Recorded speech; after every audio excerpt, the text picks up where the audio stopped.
to draw from the United States. And so those are the way to move forward in improving the poker law. We have seen some controversies arise from some middlemen or some sort claiming compensation or commission on some of these assets recovered.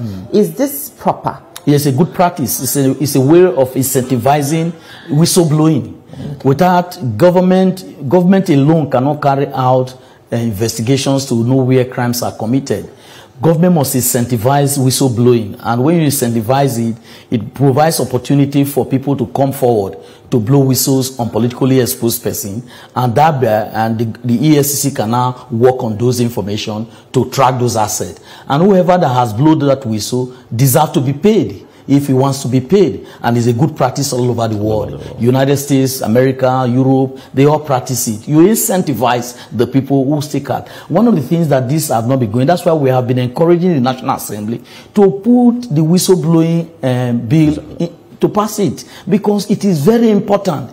Government alone, the law enforcement agency, cannot fight the grand corruption that is going on in the country, particularly the complex nature.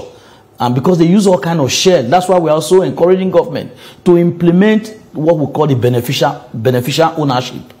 It's very important, because most assets, the name that are behind it, you need a proper deep dive to be able to know who are behind those assets. And in knowing who are behind those assets, we then make the law enforcement agencies to align it with their income.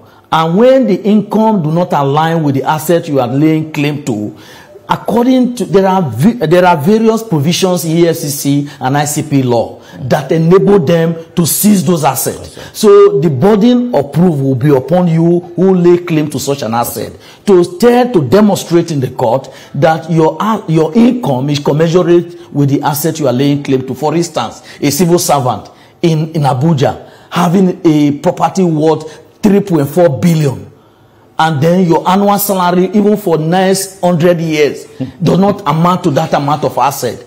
So it is only normal, and that kind of law has helped most jurisdictions like US, UK to be able to fight against grand corruption, particularly corruptions that are associated with politically exposed persons. And that's our own case in Nigeria here. And this is the real challenge that we face in Nigeria here. Okay. Where are we talking about this whistle